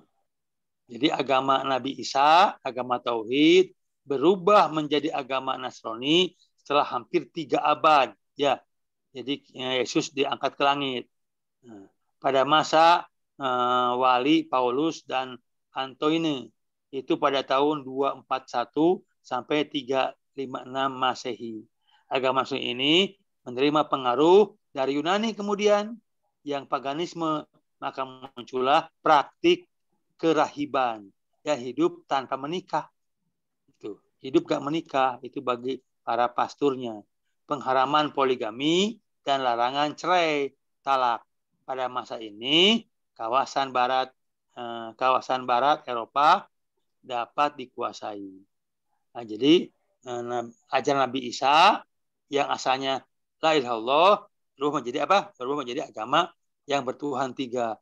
Tuhan Allah, Tuhan Bapa, Roh Kudus. Walaupun kata mereka itu adalah Tuhan yang Maha Esa. Kemudian nanti agama kemudian Nabi Isa diangkat ke langit. Jadi ada perubahan. Ulangi lagi. Agama Nabi Isa yang semula agama Tauhid bergeser ke agama non-Tauhid. Nah, itu. Nah, terakhir muncul Nabi Muhammad. Nabi Muhammad muncul sebagai Nabi terakhir. Nah, gitu. Kalau agama Yahudi, kalau Nabi Musa membawa kitab Zabur, kemudian agama Yahudi tabut, ya. Nabi Isa membawa kitab Injil. Tapi kalau Nasrani kitab Bible. Kalau Bible adalah campuran dari kitab Perjanjian Lama Taurat, kitab Perjanjian Baru Injil, dan surat-surat dari Paulus. Jadilah satu, namanya kitab Bible. Jadi beda Injil dengan Bible. Kemudian yang terakhir Nabi Muhammad dengan Al-Qur'annya. Gitu. Maka Al-Qur'an kembali untuk menegaskan la ilaha illallah.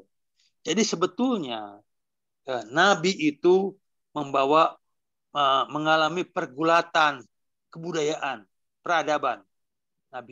Nabi Nuh dengan peradaban Wad. Kemudian Nabi Ibrahim dengan peradaban Babylon. Kemudian nanti Nabi Ayub dengan peradaban gladiator Romawi. Kemudian Nabi yang lainnya berhadapan dengan peradaban Yunani, dewa Zeus. Itu. Nabi Musa dengan peradaban Mesir, Fir'aun. Nabi Isa dengan peradaban Yahudi. Nabi Muhammad dengan peradaban jahiliyah. Kalau begitu, semua nabi telah berjuang mati-matian memenangkan peradaban Islami dengan melawan peradaban yang jahiliyah. Nah, hasilnya ya seperti ini. Toh yang penting usahanya, bukan hasilnya. Nah, mudah-mudahan kita menjadi orang-orang yang memegang peradaban ilahiyah, bukan peradaban yang jahiliyah. Oke, sekian. Terima kasih. Silahkan, masih ada waktu. Kalau mau sampai jam 7, katanya jawab, silahkan. Enggak, Pak?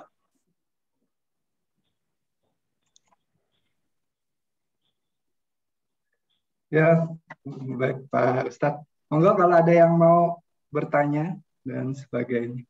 Monggo, silahkan. Mangga, silakan.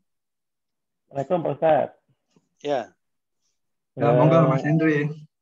Ya, menarik ini. Tadi dari awal-awal disebutkan mengenai sejarah manusia ya. Jadi sempat disinggung sebelum Nabi Adam itu sebenarnya sudah ada prah Nabi Adam. Dalam tanda kutip mungkin manusia dalam bentuk lain ya. Atau mungkin manusia yang belum beradab atau belum diberi seperti manusia yang sekarang. Kalau kita lihat sejarah modern sekarang, sejarah manusia itu diawali dengan Homo sapiens. Iya. Yang kalau tidak salah itu umurnya itu bisa ratusan ribu tahun yang lalu. Juta tahun. Ya, jutaan bahkan. Itu kira-kira apakah ada kaitannya ya manusia sebelum Nabi Adam dengan Homo sapiens? Itu Pak Ustadz. Terima kasih Pak Ustadz. Oke, begini.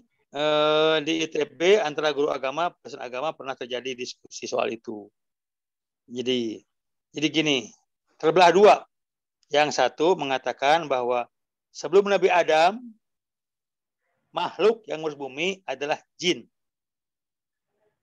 Yang kedua, sebelum dia ada Nabi Adam, makhluk yang ngurus bumi adalah manusia sebelum Adam, manusia pra-Adam. Nah, kalau jin kan nggak ada kuburannya ya. Masa ada kuburan jin? Tapi ada kuburannya adalah makhluk-makhluk tadi.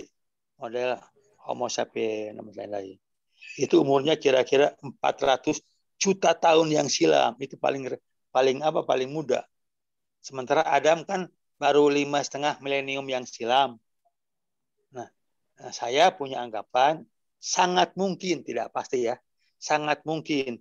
Jadi ada orang-orang pra Nabi Adam yang strukturnya tidak seperti kita lah, otak macam-macam beda.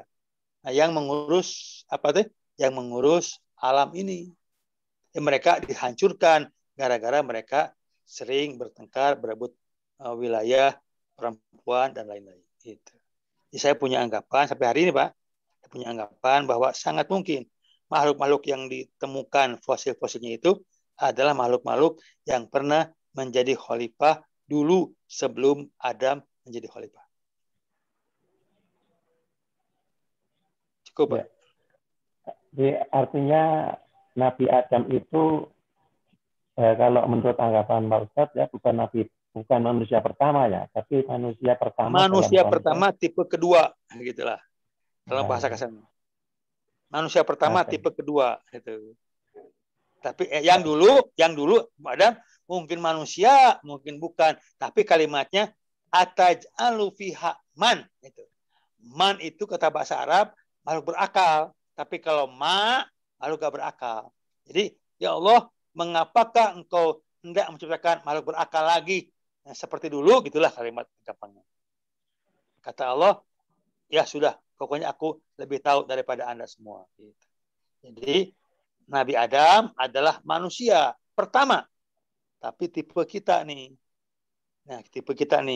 Nah, sedangkan sangat mungkin dulu ada manusia sebelum Adam, manusia yang tipe lain. Gitu. Ya. Makasih Ustaz. Ya, kedua, silakan. Ya, jadi mungkin seperti yang malaikat bertanya itu tadi ya Pak Ustadz ya. Betul. Apakah akan menciptakan lagi gitu yang akan merusak gitu kan. Artinya ada kan sesuatu malaikat yang... mah berpikirnya bukan prediktif. Tapi malaikat berpikir faktual yang sudah dialami. Ya, artinya sudah pernah ada gitu ya berarti. Pernah ada. Tapi kita masih misteri. Siapa man ini dulu? Apakah man itu jin atau manusia? Nah, kalau jin kan tidak sama dengan manusia. Sehingga malaikat tidak mungkin komentar kalau beda. Ini mungkin ada kesamaan. Sehingga dikomentar. Ya Tuhan, mengapa engkau tidak menjadikan lagi makhluk berakal seperti dulu lah gitu katakan. Sedangkan sudah terbukti dia berbuat kerusakan. Nah, itu. Ya. Mungkin saya juga ini mau menanyakan yang lebih lanjutnya Pak Ustadz. Ya, silakan. Tadi kan Adam digoda oleh jin yang akhirnya menjadi iblis gitu kan. Ya. Nah, setelah dia awalnya gini dulu Pak. Jin kan tidak mau sujud ya, tidak mau gitu. Sehingga dia ini diturunkan ke bumi ya, diturunkan. Ya. Berarti kan sudah meninggalkan surga gitu Pak Ustadz. Oke. Nah, baik. Kemudian belakangan dia datang lagi gimana? Dia datang lagi ke surga gitu kan, menggoda Adam gitu. Iya. Apa gimana ininya? Saya lagi kayaknya. Kan gini, kata Allah, ihbit, turun kamu iblis gitu kan? Kata iblis, ya Allah, aku ada 2 permintaan dulu. Apa? Panjangkan usiaku. Kata Allah, oke, kau akan mati kiamat. Kedua, izinkan kepadaku menggoda Adam, anak buahnya. Kata Allah, silahkan. Jadi iblis belum turun dulu karena mau menggoda Adam dulu. Gitu. Dia masih di sorga, belum turun ke bumi. Nah, nanti baru setelah Adam tergoda, Hawa tergoda, kata Allah, ihbitu, jama tuh. Turunlah kamu semua ke bumi, baru turun. Jadi ketika perintah pertama ihbit belum terlaksana. Karena Adam, karena iblis minta permohonan tadi, 2 permohonan tadi gitu. Ya. Jelas Pak? Ya jelas. Ya. Ada lagi yang lain, monggo yang lain kalau mau ada yang bertanya atau mau ada yang disampaikan. Ayo mau komentar, mau ngebantah, mau mendebat, gak apa-apa, ini dunia ilmu Pak. Monggo. Mau menerangkan, menambah, mau mendiskusi, mau mendebat, gak apa-apa. Ini dunia ilmu ya. Kita harus bebas.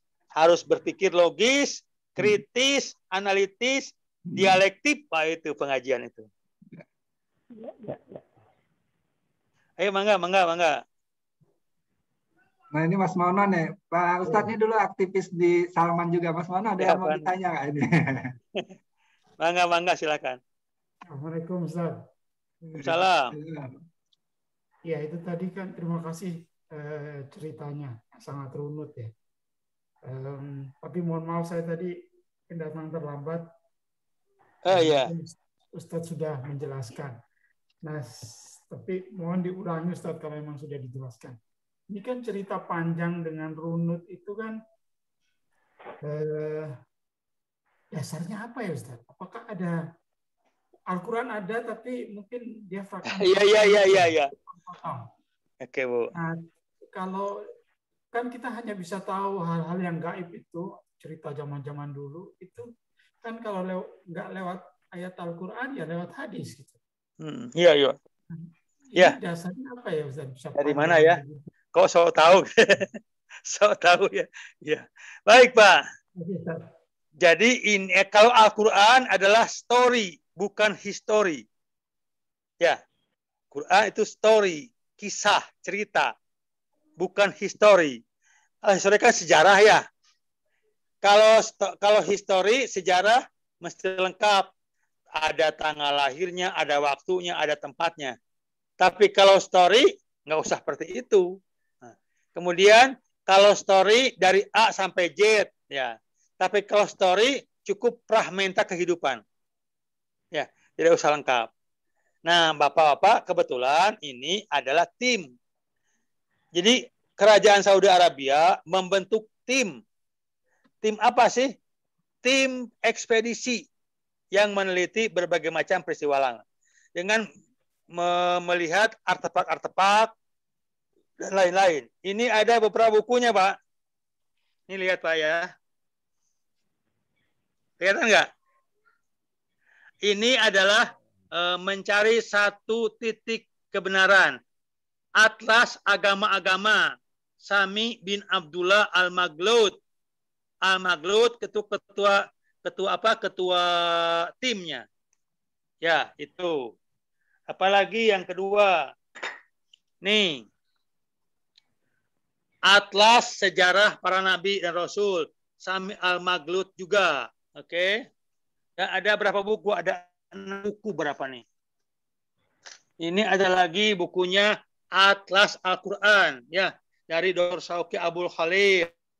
Ini ada lagi.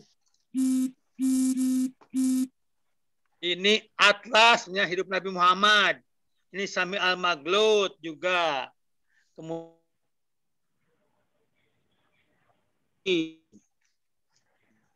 ini Atlas Perang Salib. Ya, ini juga hasil tim. Orang Depdikbudnya Saudi Arabia.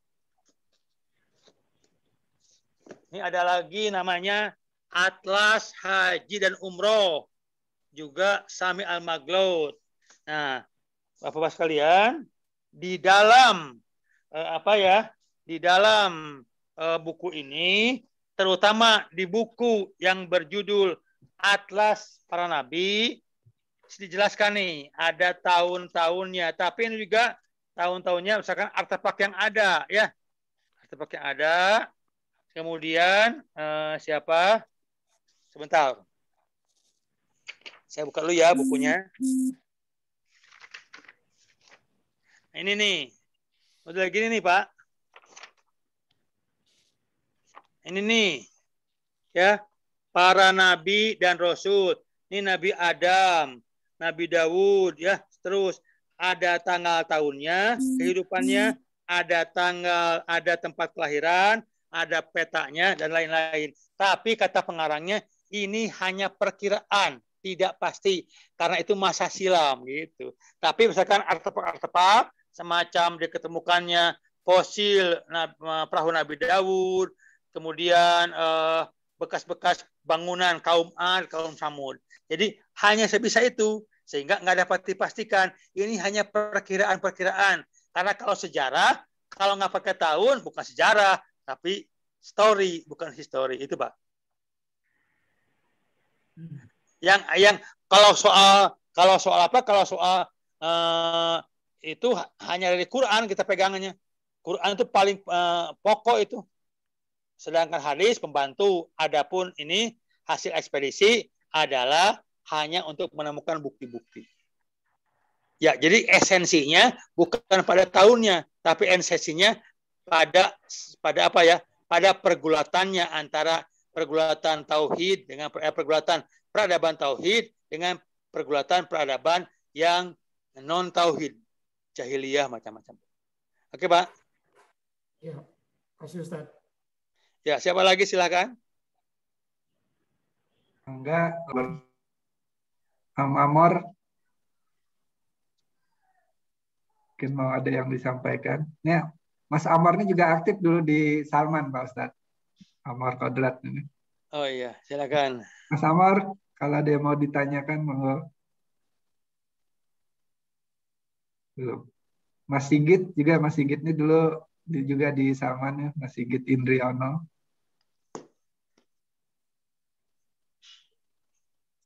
Nggak ada lagi kayaknya yang lain. Yang lain, monggo, monggo. Silakan Pak, tenang aja. Belum ada, boleh nanya lagi Ustaz. Boleh. Monggo, Mas Nono. Itu kan tadi cerita sepanjang itu ya Ustaz. Itu Iya. Berkisarnya daerahnya kan daerah Timur Tengah aja itu. Dengan Mesir. Mesir kan masuk benua Afrika ya. Iya, Afrika bagian utara kan Ustaz. Iya, itu Mesir. Kemudian itu Iran masih Timur Tengah kan. Iya. Babylon, Sungai Tigris, Sungai Efrat masih Timur Tengah semua. Gitu. Sedangkan nabi-nabi yang lain tidak masuk di kisah Al-Quran. Siapa tahu ada nabi di Amerika, ya di benua Australia, kita nggak tahu. Tapi kata Allah bahwa setiap umat ada rasulnya itu. Kita nggak tahu. Harus diceritakan. Itu tim itu tidak ke arah sana ya Ustaz? Ke arah Eropa atau Cina? Nggak ada artefaknya Pak, susah mungkin mencarinya. Kan kalau nggak ada artefak susah dibuat sejarah. Paling hanya kisah-kisah aja. Percaya syukur, nggak percaya sebodoh gitu kan. Kalau ini kan mesti ada petanya. Ini ada petanya Pak. Kalau beli buku ini ada petanya, ada tahunnya, ada ya berbagai macam peninggalannya ya yang berkaitan dengan sejarah Nabi. Nah, kalau Nabi Ibrahim kan jelas ya, ada Ka'bahnya ya. Itu ada Ka'bahnya. Kalau Nabi Su'aib misalnya gimana? Atau Nabi Ayub gimana? Enggak ada, susah. Nah, itu kecuali ada sedikit lah mungkin bagian-bagian menjadi bukti bahwa itu pernah terjadi.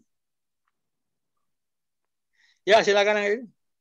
Kalau yang belum nanya lagi Ustaz. Kalau yang agak apa namanya? Bukan belok sih, agak terpisah dari yang ini, misalnya tentang cerita Ashabul Kahfi itu ada kaitannya. Oh iya ada Pak. Tapi kan kalau terangkan bisa 2 semester Pak. Jadi sekarang sebentar aja dulu. Globanya dulu lah. Nanti ada Ashabul Kahfi, udah saya tulis, udah ada Ashabul Kahfi, udah ada lagi agama Majusi kan. Agama Majusi itu kan menyembah 2 Tuhan ya. Tuhan Ahura Mazda dengan Tuhan Ahriman. Tuhan terang, Tuhan gelap. Nanti dibawa ke Cina. Jadilah Yin Yang. Dari Cina ada yang masuk ke Korea. Jadilah matahari dalam kotak 4 skuadron. Nanti nak lari ke Jepang, tinggal mataharinya aja gitu kan. Oh, banyak sekali. Jadi berurutan. Kemudian juga soal di Yunani, Alexander the Great kan itu memiliki kebudayaan di mana Helenistik ya di Yunani dengan dewa-dewa Zeus. Nah, ketika itu diadakan Olimpiade 4 tahun sekali menghormati dewa Zeus dan menyalakan obor api.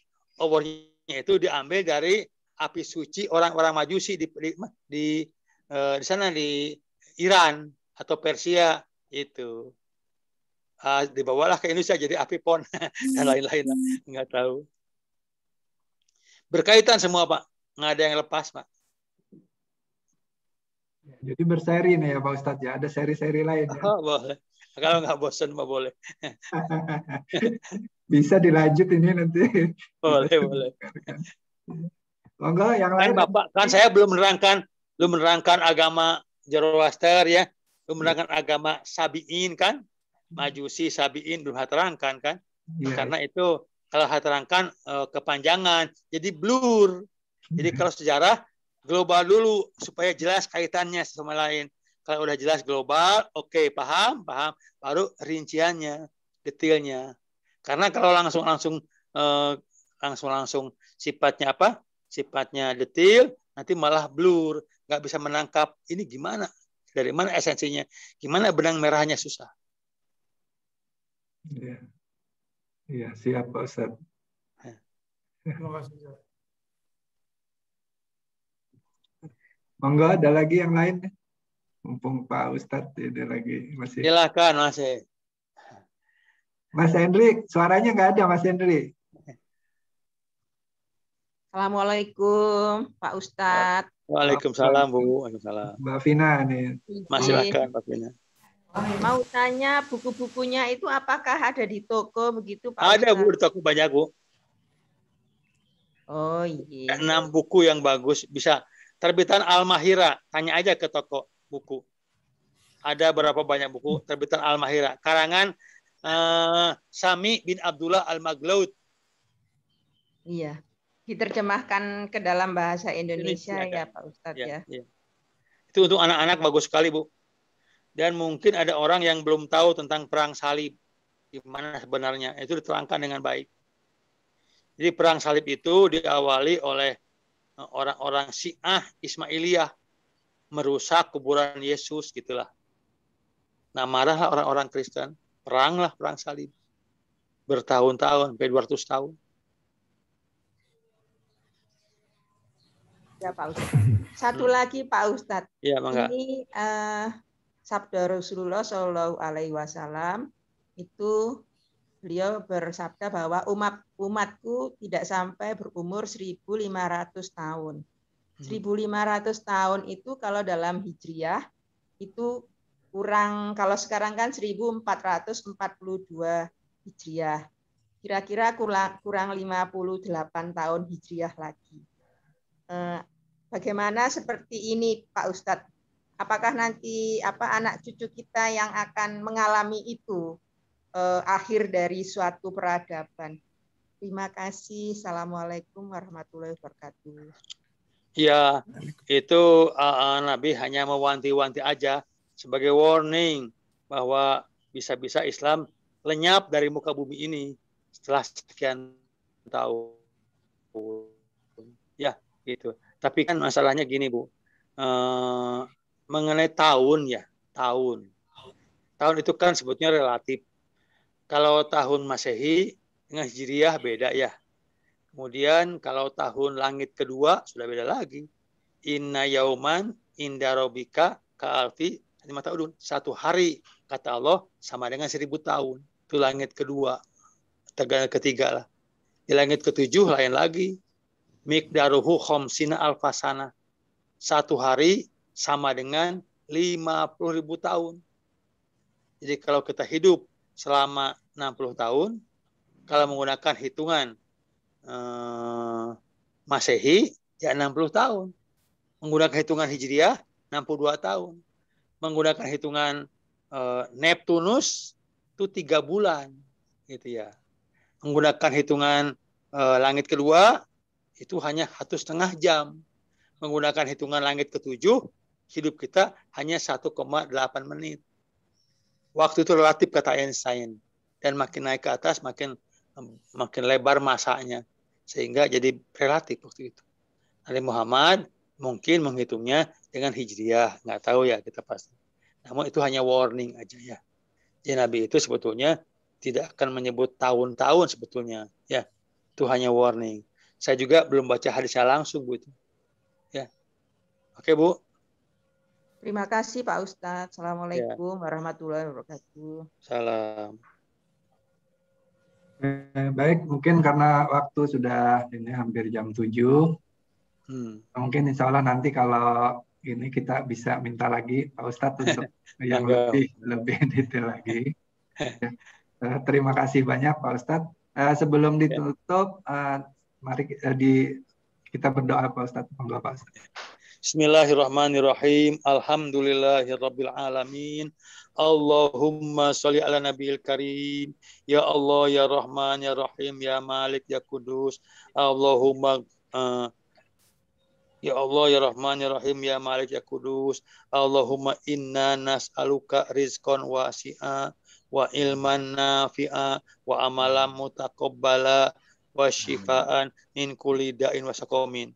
Ya Allah, kami semua bermohon kepada Engkau, limpahkanlah kepada kami rezeki yang luas, ilmu yang bermanfaat, amal-amal yang diterima oleh Engkau, dan jauhkan kami semua dari penyakit dan derita.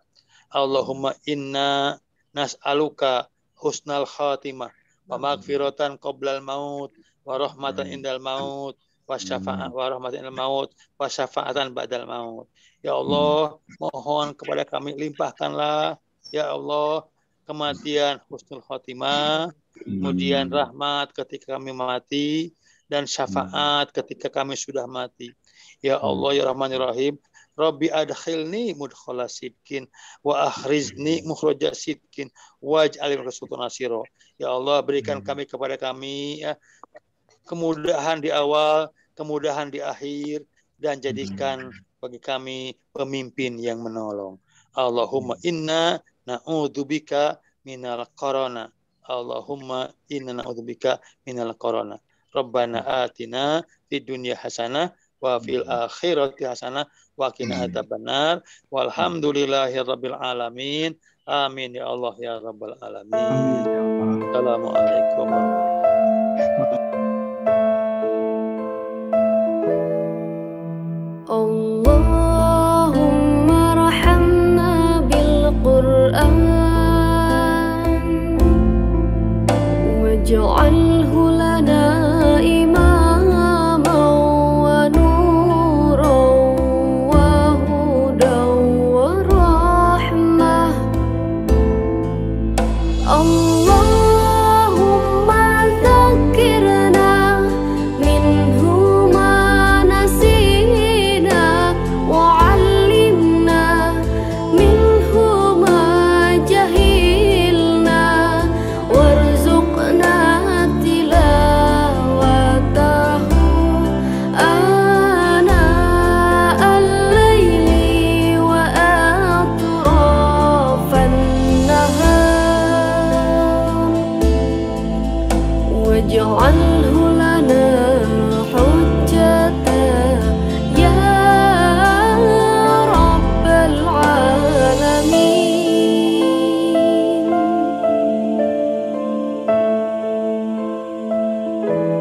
Allahumma rahamna bil Qur'an